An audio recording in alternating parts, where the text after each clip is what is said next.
go and playing open mics, like little skips in Caffeine Underground with the United Workers of Kava. By the way, if you don't know about them, real quickly, they're a badass group of people who worked at the Kava House in Bushwick, who were treated poorly, went on strike, all got fired, and then unionized and made their own thing. Yeah, pretty badass. And these are like people in like early mid-20s. So please give it up for the United House of Kava, everybody. If you don't know them, check them out. But anyways, they're playing open mics with Turtle Children and different people from it, solo and together, and they've been a really big inspiration and supporting me. So, like, honestly, thank you so much for your music, and you guys kick ass, and your personal encouragement. It's meant a lot. So, our next performer is... That's for you. Wait. Aww, thank you.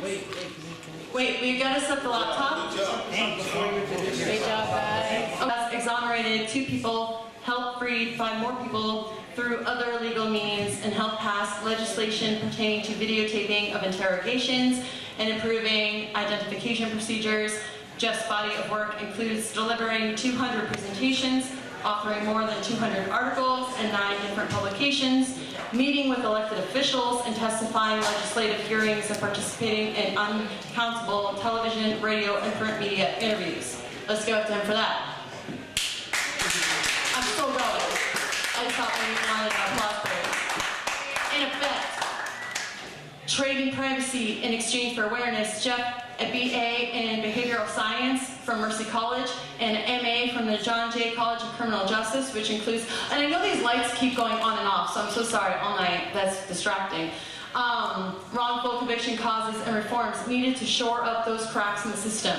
Certified as an instructor in New Jersey police academies, Jeff instructed 7 soon-to-be graduating classes of police officers in ethics and best practices, and has twice co-taught the wrongful conviction course at Rockland Community College. Jeff previously won New Yorker of the Week, the 2015 Humanitarian of the Year, and is listed in the John Jay College of Criminal Justice books, 50 at 50, which features 50 alumni who embody the John Jay mission, compassion and commitment to service. Jeff also won the 2018 Distinguished Alumnus Award from the John Jay College of Criminal Justice and Executive Director of the Survival's Guide to Prison. Jeff is an advisory board member of the It Can Happen to You Coalition, which spearheaded the effort at passing legislation to create a commission on prosecutorial conduct, currently awaiting signing by Governor Cuomo. Get your shit together, Cuomo, and also stop the pipeline through the New York City Harbor. Sorry, small plug for the environment there, just because Como sucks. Okay. Jeff is a 3rd-year law student at the Elizabeth Hub School of Law at Pace University in pursuit of his dream of exonerating others as an attorney. Jeff dedicated his life to fighting wrongful conviction because he spent 16 years in prison from age 17 to 32 for a murder and rape in Peekskill here in Westchester County, or north of us, Westchester County, losing the trial in White Plains prior to exoneration through DNA testing that identified the actual perpetrator. Please welcome Jeffrey Deskovic.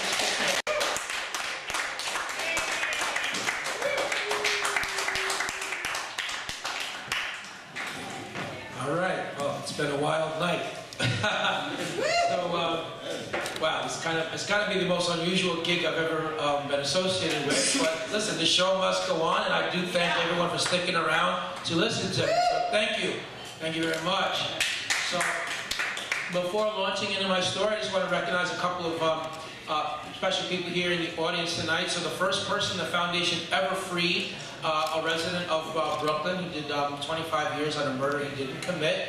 We were able to persuade the parole board that he was in fact innocent. We're working on exonerating him now. I just want to recognize John Whitfield is with us here tonight.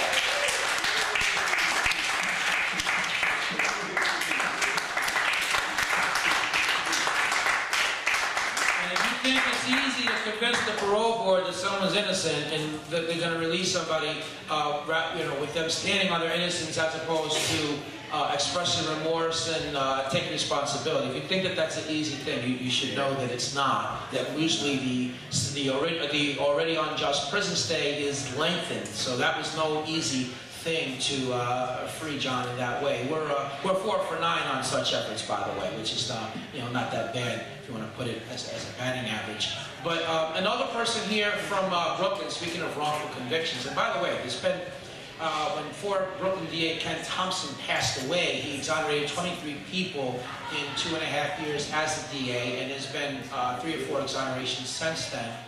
So Brooklyn here has been a hotbed of wrongful conviction, with some people getting justice, not anywhere near enough. Of course, you had the rogue detective Louis Scarcella, who 12 or 13 people have been exonerated.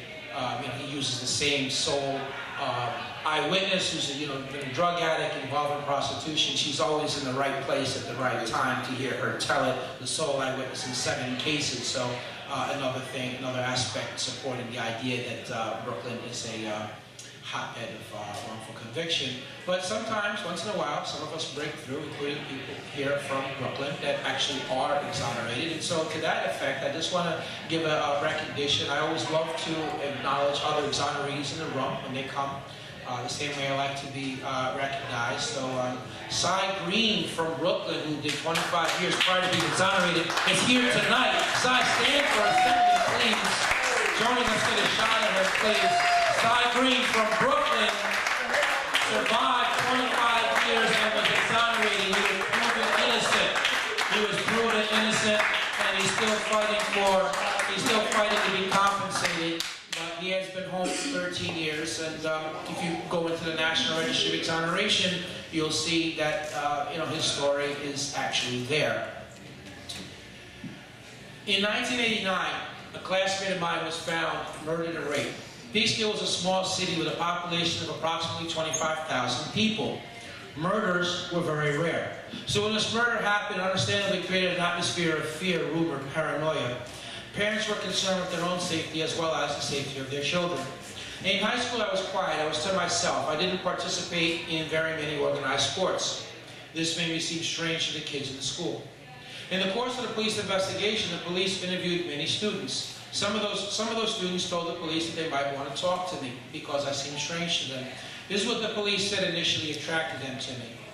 The other factor which they said attracted them to me, they said that I was overly upset at the victim having been murdered.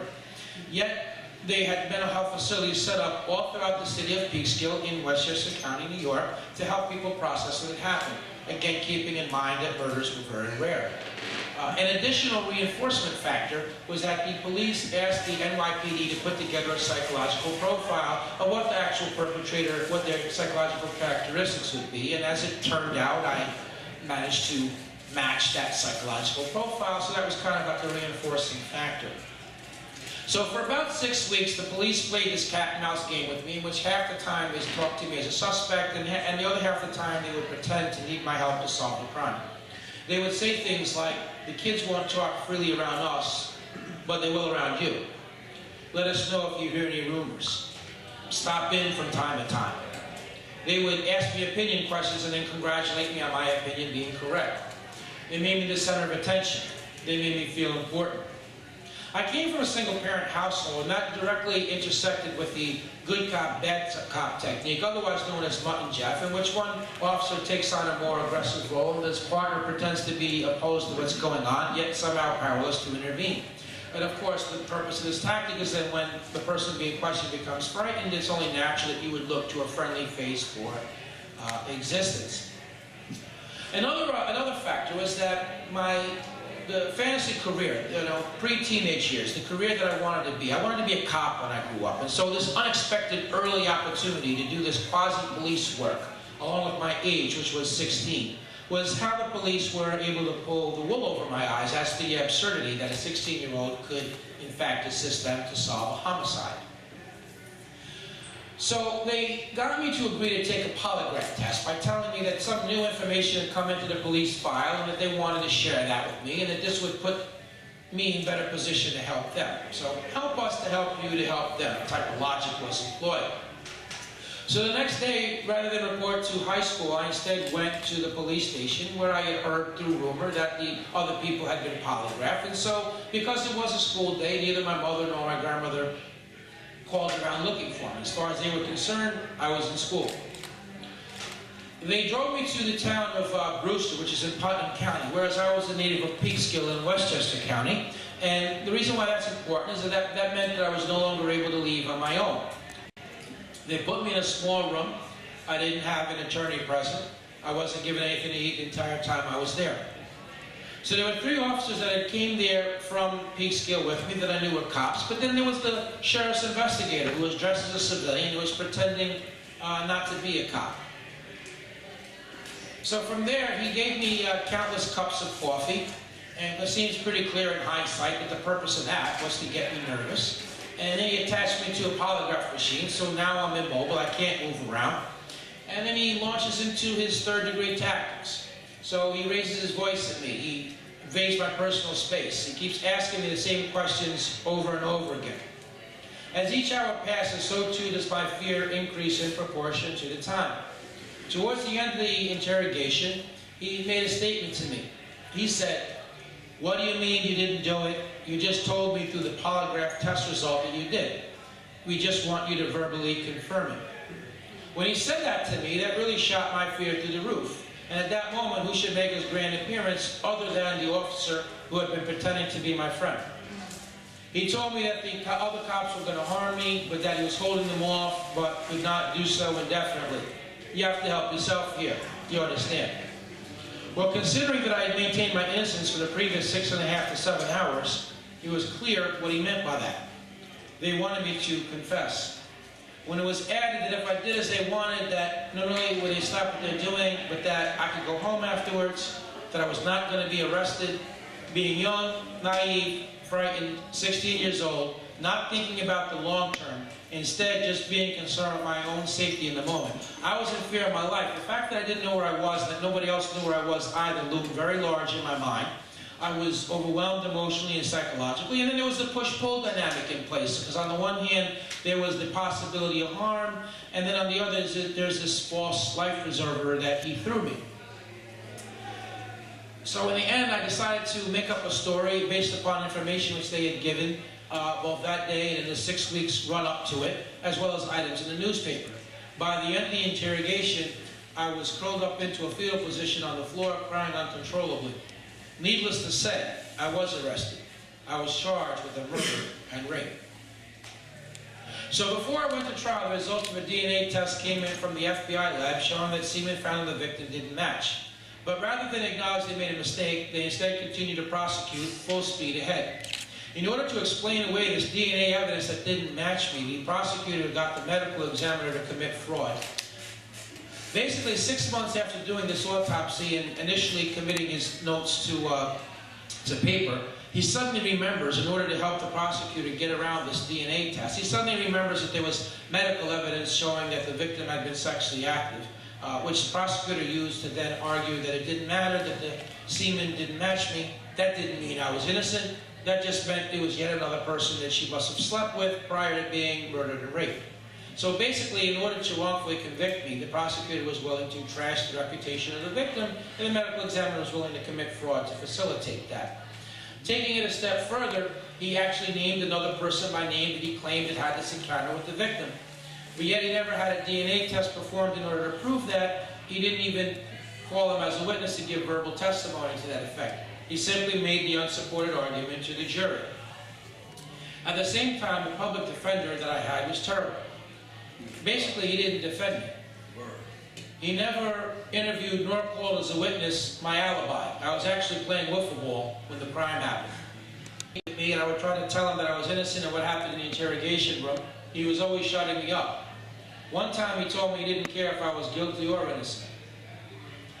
When it was time to cross-examine this medical examiner and to discredit him, which would have obviously been important in order to make the DNA evidence stand up, he instead stood up in open court with a great smile on his face, as if him and the medical examiner were great friends from back in the day, said to him, "Well, you're going to be pleased to know that I don't have a single question for you." He never explained to the jury the significance of the DNA not matching me. He never used that to argue that this so-called confession was coerced and false. He should have never represented me in the first place because of a conflict of interest in that this other youth that the prosecutor was falsely claiming had sex with the victim was represented not only by another member of legal aid, but also specifically by the attorney who was supposed to be supervising him on my case. Add it all up, I guess it wasn't too surprising that the jury found me guilty.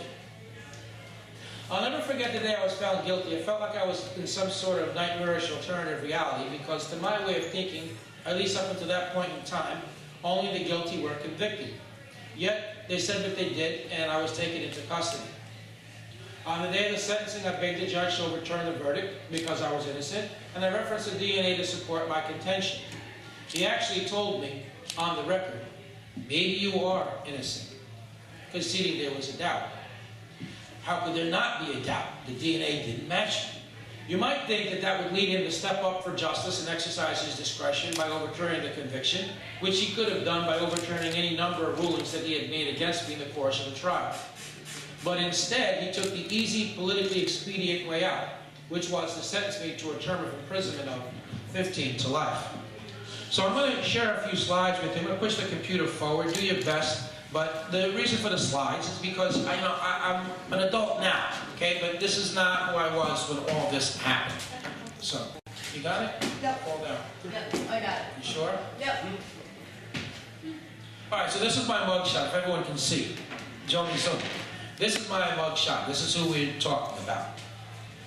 Turning to the next slide, this is what I looked like in court when it was announced that the jury had reached a verdict, but prior to the verdict having been read. If anyone wants to move up, I'll hold for a second. You guys can see. We were supposed to have a projector, but things happen. So we're making, the show must go on. So this is what I looked like in court, so everyone can understand. So the next slide, this is me in court. This is what I looked like when I was given a 15 to life sentence because I was charged as an adult and therefore I was sent to a men's maximum security prison. Going to the next slide, this is what I looked like in a men's maximum security prison in Elmira. Turn one more slide. And this is what I looked like when I was exonerated and released. So if you go backwards, you see like a before, go back, and you can see the after. So let's park it there for a second. Okay. So I'd like to share with you a little bit about my prison experience. I still remember the first day. I remember having on handcuffs and a chain around my waist. And I remember my legs being fastened together as well as fastened to the prisoner on the bus next to me. I remember how large the prison wall loomed and how menacing the barbed wire appeared. I don't mind sharing with you that I was really frightened. Yet the wheels of the bus kept turning, bringing me closer and closer to, and eventually into, the prison. As I walked down the cell gallery, there were many prisoners there whose arms were as big as my legs. Didn't take a lot of figuring on my part to realize that if any of them decided to assault me, that at 17 years of age, looking at as what I did, that I was in no position to fight off grown adult men, especially not those who had, were guilty of committing very serious violent crimes. I also had the built-in handicap of knowing that if any of the prisoners discovered what I was incarcerated for, which was the rape along with the murder, that would be a motivation on their part to assault me because in prison there's a vigilante mentality towards people who have been convicted of sex offenses. The guards themselves were obstacles. To be sure, some were professional and did their job. Yet there were others who brought their problems into the workforce and displaced their aggression onto the prisoners. Then there were other guards that even their peers disliked because the manner in which they conducted themselves on a day-to-day basis made it likely that prisoner-to-staff violence could occur or that a riot could ensue. But nobody ever bothered to reel them in. Not their co-workers nor the people who supposedly were there to supervise them. Then there were other guards who just wanted to do their 8 hours and go home, and they didn't care what happened while they were there. While that might sound like an ideal attitude that you'd want a guard to have if you had to be incarcerated, it didn't actually work out that way in real life because it would not be unusual for them to literally look the other way and walk in the opposite direction when violence was occurring, so as to be able to avoid breaking things up and having to file paperwork afterwards. There was a lot of A lot of violence in the prison. There was a lot of gang activities. There were 3 or 4 stabbings or cuttings every day. There was plenty of violence that didn't involve weapons. So taken cumulatively, there was a general atmosphere of violence and adrenaline that permeated the air. There was a system of maintaining order in the prison known as keep lock, which involved a variety of sanctions being imposed on the prisoners if they were found guilty of having broken a prison rule. Those sanctions included being kept in the cell 23 hours a day out of the 24. They would send you less food. Sometimes the food would be 3 or 4 days old. Their idea of complying with the court-mandated 1 hour a day recreation consisted of putting the prisoners in a small caged area with maybe a pull-up bar in it, if you were lucky. You would not be able to use the phone or call your family or call anybody while you were on that status. There were several times in the course of my incarceration I was assaulted, one time of which I nearly lost my life. In addition to dealing with that physicality, I was also subjected to those sanctions because in prison, if you were trying to defend yourself, then of course, that meant you were fighting. Towards the end of my sentence minimum, the corrections counselor told me that if I wanted to have any chance at all of making parole, which was already a slimmer than slim possibility as it was, I would have to take and complete the sex offender training program. But the problem with completing that program, though, was that there was a guilt admission requirement tied to it. Everybody in the program would be expected to admit guilt, not just the instructor, but to the other prisoners. Simply saying one was guilty wouldn't cut it. They wanted a verbal rendition. And then simply saying that one was guilty also wasn't enough. They wanted all the details. Failure to complete any aspect of that would result in immediate removal from the program, with the prisoner being deemed to have refused to have completed the program. So as you might imagine, that was a difficult catch-22 position for me to be in, because certainly I wanted to regain my freedom before anybody in my family passed away. And by that point in my sentence, I was beginning to look at parole as a possible means of regaining my freedom. When I was initially incarcerated, my mother used to make the 4.5 hour trip from Peekskill to Elmira. But as the long years grated on her and things tightened up a little bit financially, and she experienced a few health problems with her feet and her back, I began to see her less and less until eventually I was lucky if I saw her once every 6 months. My grandmother was the only one who really came to see me consistently with my mother, but then in 1996, she passed away while I was in prison. My brother is 3.5 years younger than I am, and he also was impacted by my wrongful conviction. The kids in the school bus and in the school used to tell him that his brother was a rapist, and they used to try to hit him and stab him with pencils and say other nasty things. I guess being unable to get to me, he was the next best thing. When I went to the parole board, I knew that the parole board was rubber stamp denying applications, even from prisoners who could demonstrate that they had been rehabilitated, and if released, they would not pose any threat to society. So they would go to the parole board, be turned down, and reappear in 2 years later, and then be turned down again, and have this cycle continue in a seemingly never-ending cycle of perpetuity. By repeatedly raising the issue of my innocence and citing the DNA. But they were not willing to consider even the mere possibility that I was innocent. Towards the end of the interview, they asked me a question about an aggression replacement training program, and I was able to give them the answer, demonstrating that I learned the material in the shop. That's when a different commissioner piped up and said, "Well, that's good, Mr. Deskovic, because you're going to need those skills once you return back to society. Good luck." So the procedure is that they don't inform you of the decision right then and there on the spot. It's instead sent via institutional mail 3 days later. So considering how that interview ended, I actually walked around the prison for the next 3 days thinking that I had somehow defied the odds and would be going home. When I got the decision in the mail, it noted that I had a good disciplinary record, that I had an excellent educational record, that I had some letters of support, that I even had a recommendation letter from a prison employee recommending that I be released, but that nonetheless I'd been convicted of a brutal and senseless crime, and to release me, they wrote, would be to somehow lessen its seriousness. They ordered me to appear in front of them 2 years later. Now at that point, considering that I knew a lot of prisoners working on years 25 and 30 off of a 15 to life sentence, where that perpetuity was going on that I already described, I felt pretty confident that I was going to die in prison for a crime I didn't commit. Changing gears, I'd like to share with you how it was that I came to be exonerated. While all that was happening, and much, much more, which we're going to cut just for brevity, I was simultaneously appealing my case throughout the court system. I naively thought that the court system got better and more accurate the higher up that you went, but I quickly learned that that, in fact, was not the case. So I went to the appellate division, where my primary issues on appeal were my innocence, wrapped around the DNA, different legal arguments around my innocence, and that my Fifth Amendment rights had been violated by the manner in which I had been questioned. And then there was 6 issues of law, which are not really worth going over right now. So the court ruled that I was not in custody, that I was free to come and go as I wanted, and as a result of that, that affected their analysis, and they ruled that the statements were voluntary. They ruled that there was overwhelming evidence of guilt, which is kind of a head-scratcher still, because how do you find overwhelming evidence of guilt when it comes to somebody who's factually innocent? But the court managed to do that. They got rid of my other 6 issues of law with 1 sentence. They said that they had looked at my remaining contentions and found them either to be without merit or not preserved for review. And they ruled against me 5-0. Now, as terrible as that decision was, that was the most that any court ever wrote, although I had 6 more appeals. My re-argument motion was denied in 1 word, denied, because my lawyer argued that their ruling was running contrary to the facts of the law, but they didn't want to hear that. They just wrote denied.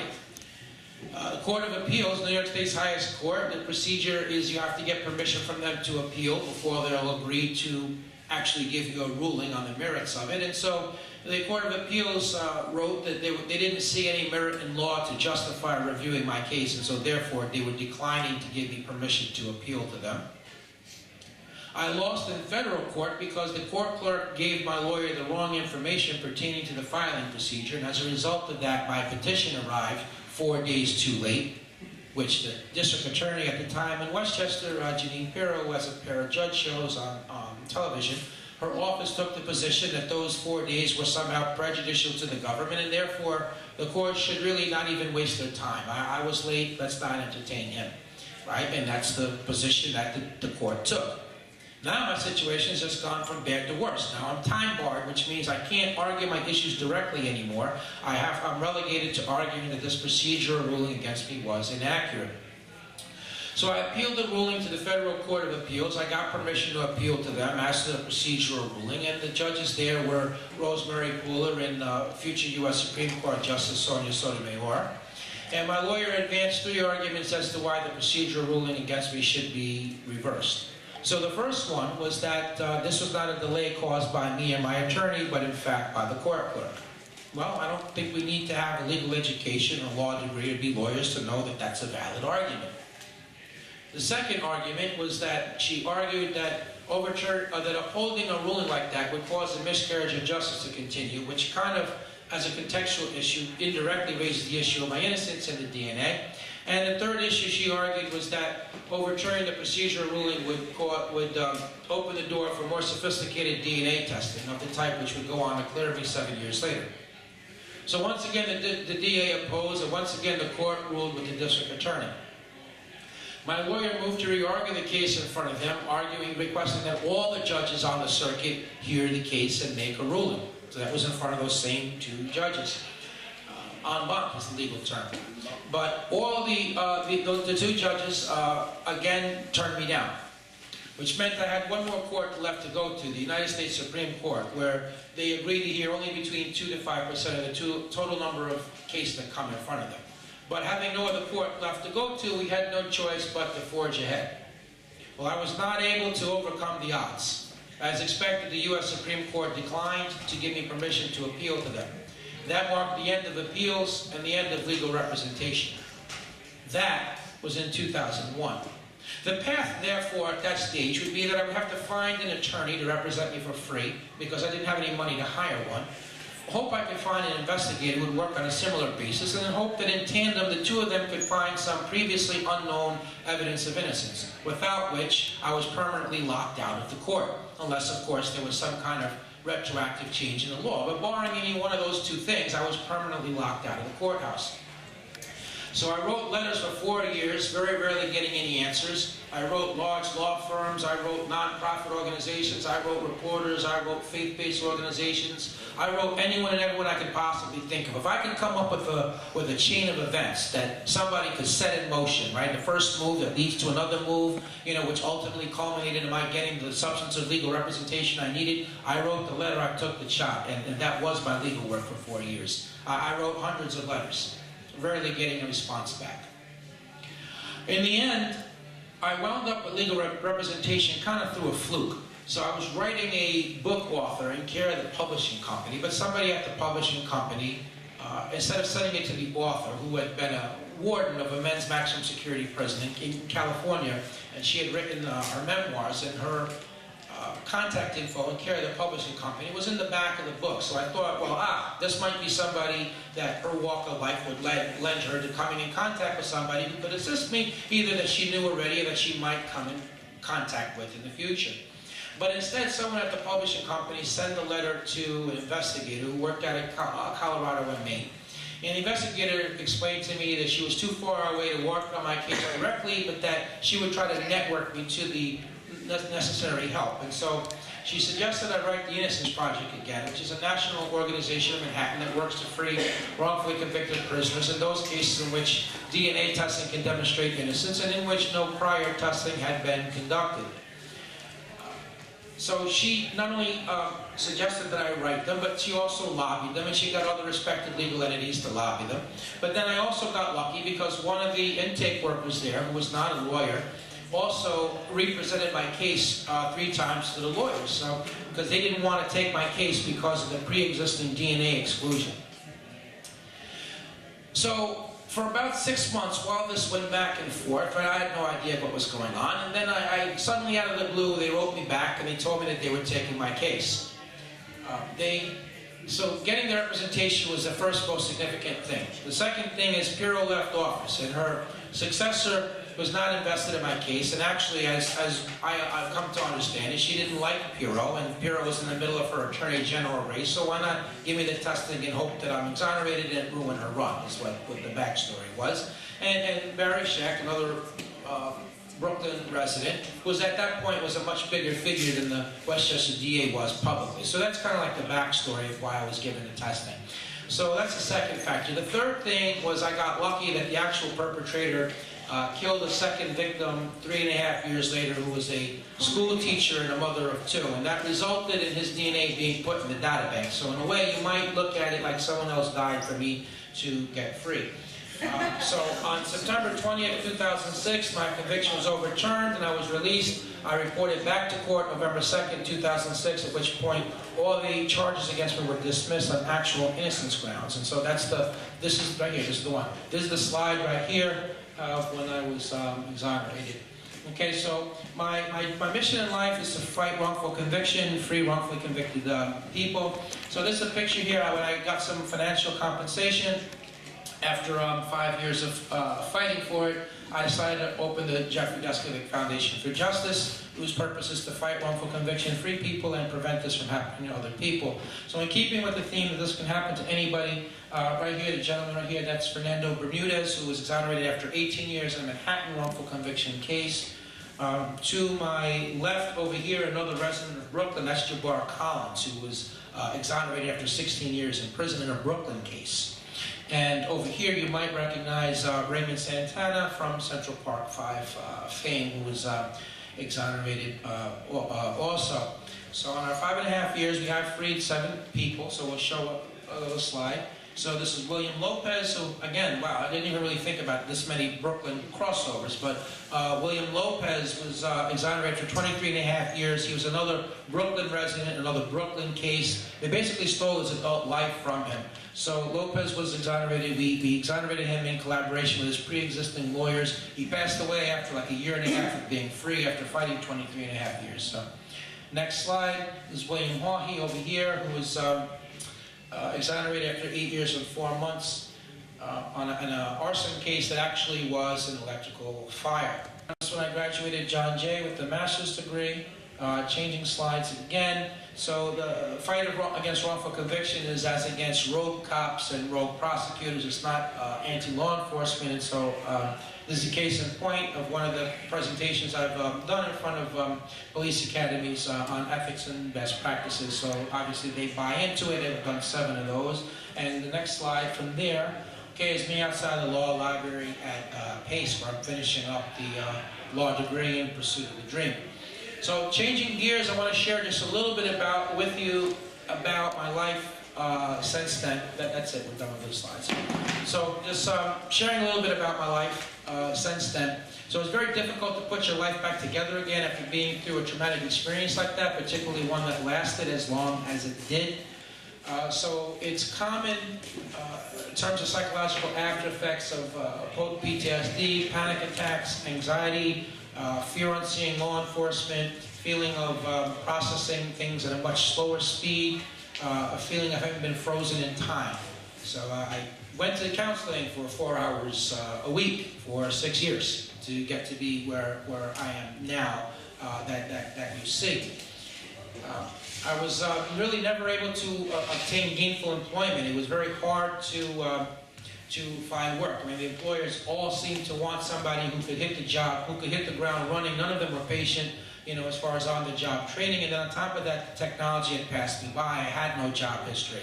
So the cumulative effect of the technology being different, the culture being changed, neighborhoods not looking like they used to look, people that I used to know not inhabiting those areas no more, all that taken together as a whole. You ever read like a comic book, like one of the What If series or alternative realities or universes? So it's often felt like, you know, I'm in a different parallel world that I haven't quite belonged to. There's the stigma. There's a stigma attached to it. I mean, not a lot of people question my innocence, mainly because the authorities arrested the actual perpetrator and he was convicted and sentenced for the crime, although there's still people that doubt that. But it's more on the level, on a stigmatic level. So you were there in 16 years wrongfully, yes. But you were there for 16 years, though. How much of that rubbed off on you? Is it safe to be alone someplace with you? So when it comes to, you know, personal life, and yes, it has been kind of a challenge in terms of putting things back together again. It's kind of an awkward experience when I see my immediate extended family, when you spend large periods of time away from people and they from you, so the changes in natural growth and evolution, it becomes much more pronounced. So although I know who they are intellectually from memories when I was younger, you know, they're different people now, and I'm a different person at all. So in terms of trying to just put some color to what it is that I've missed, so just think about graduating high school, the prom, births, deaths, weddings, rites of passage, finishing education at a more traditional age, being on your way to a career. So those are all things, you know, that passed me by that I've had to try to put together as best as I could. When they release you without anything. It took me 5 years to get some compensation. I've been home for 12 years, and you know, a lot of the prisoner reentry organizations, you know, they'll help people on parole and probation. They will not help people who were exonerated.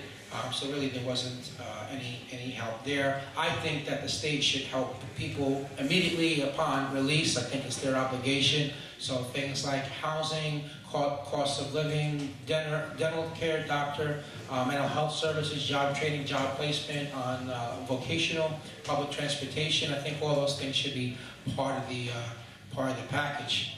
According to the National Registry of Exonerations, 2,272 people were exonerated. That was the figure as of a couple of weeks. It's probably moved up since then. It seems like there's 2 or 3 people being exonerated each week. So no, in fact, I don't consider myself to be a rarity. I'm a rarity in the sense that I made it out, okay? But it's not a rarity in terms of the total number of people that made it out, and it's much more people than that did not make it out. So listen, I think I'm getting a sign, okay? So No, I clapped because of people getting out. Okay, I see. All right. Well, there's a little bit more I'd like to share. So if I got a minute or two, yeah, of course. I can. Yeah. So I'd just like to, you know, briefly say that, you know, we did get the oversight.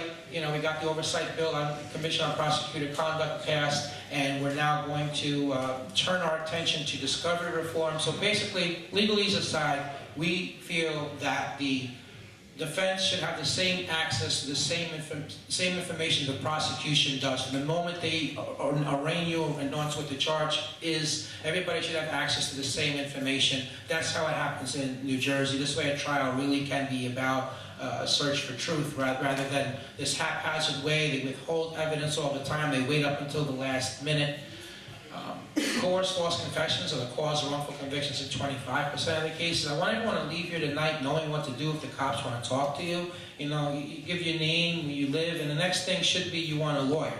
Okay, so there's, you know, people think that if you're not guilty of anything and you don't know anything about a crime, well, yeah, sure. Why would you not talk to a cop? What's the worst that could possibly happen? Well, actually, look at me and you can see quite a bit, actually. You need to invoke your rights, wait for them to give you a lawyer. There's nothing they need to talk to you about that's that urgent, that can't wait until you're provided with a lawyer that'll level the playing field, it'll prevent coercion from happening.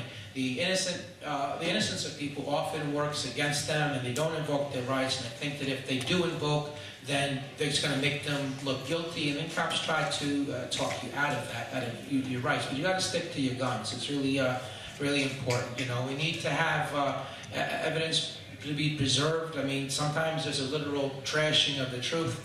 So we need to have a better system of public defense. And it's not unusual for one lawyer to represent 100 people at the same time. We need to limit the caseloads. We need to have equal playing field between the district attorney's office and the public defender's office in terms of manpower, in terms of resources. We got to give both sides equal pay. So we can't send a message that, well, being a prosecutor is a more important job than being a defense lawyer, when actually they're both very, very essential.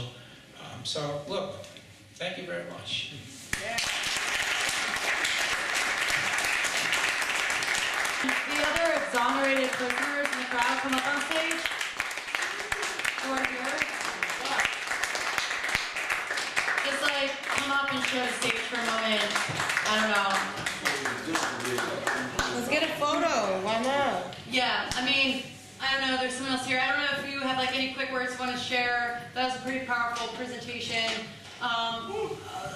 Rape and murder is awful. As a woman, as a survivor of domestic and sexual assault, like these are not things I take lightly. However, searching for people who are easy targets is also not okay. So thank you for staying with that process, using it, teaching us about it, and I hope we can all take strides and support you and other people and in our own lives as well. So I'm sorry, I don't have as good of words as you, but thank you so much for doing what you do and getting free. I don't know, do you have anything to say? Briefly, I'm going to be very briefly. My name is John Whitfield, Devon Whitfield, and I just want to say it's been a huge journey, and I'm on my way of becoming exonerated. I spent 25 years in prison for a crime I didn't commit. And the amazing thing is that the DA and them had all this evidence, man. It was shocking. It took me 15 years inside to find the evidence which showed conclusively that I had absolutely nothing to do with this. And it's just amazing, man. It's like this system is broke. We need some serious reform, and you know, we need people like y'all to step up, because a lot of times these things happen because people sit down and they just don't step up. This is our system, this is our government, this is our world. And it's not going to change until good, solid people that know these things are happening take responsibility and step up, you know. And an amazing thing is they had eyewitnesses that saw the actual shooter. They had a man who confessed to the crime and said, I had nothing to do with it, identified as co-defendant, and they still just went forward with this case. It's like, I sit and I scratch my head day in and day out, and I say, you know, how do people do this? I mean, how do DAs know that this evidence is here and you can go forward and knowingly and deliberately and maliciously pursue a case when you know the person is not the person that did this crime? I don't know. I mean, I'm not bitter, but I'm shocked.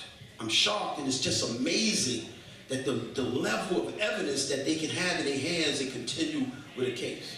It's amazing. 25 years of my life gone, and they knew they had the wrong man. The good thing is that the governor was going to cut me loose. Then he dropped the ball. Governor Spitzer was about to cut me loose. Then I guess he got caught up in his mess, And then, you know, that was in 2007. And then I stayed another 7-8 years before I went to the board. When I went to the parole board, even the parole board sat, when I presented the evidence to them, they was like, why the courts didn't cut you loose? With all of this, what is going on? I said, I don't know. I guess maybe it may have something to do with the color of my skin. I don't know. It's a whole lot of other factors. But even the parole board cut me loose with the help of Jeffrey Deskovic. He gave a letter and so forth and the evidence that I had. And they was even shocked. So I walked out of prison with the parole board stamp of approval, like they couldn't even understand this. Nobody could understand what the hell is going on here. But welcome to America. And with that, thank you.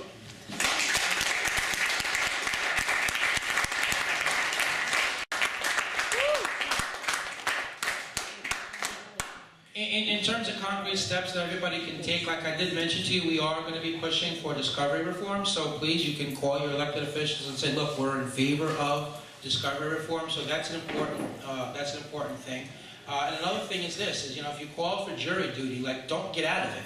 Don't try to get out of it. Seriously, stay on. Try to get picked and really hold the prosecution to their burden of proof. And if they prove it, then you vote that way. But if they don't, then you got to, you know, then you have to vote not guilty. But too many of us get out of jury duty, and that's the end result of everything. And lastly, I mean, I think vote for candidates that are for change in the criminal justice system. If they're going to just maintain status quo and we just keep returning them to office, they're going to keep doing, you know, they're going to keep not taking action. So only when getting votes or not getting votes is going to be tied to how they vote on legislation. And so there's a change in the status quo, you know, things are going to keep happening. And so that's the point. That's the point of tonight. That's the point of the advocacy work I do in general. Just trying to let people see what's going on and hoping to get some reaction from people in terms of caring about justice reform. Because look, it happened to me.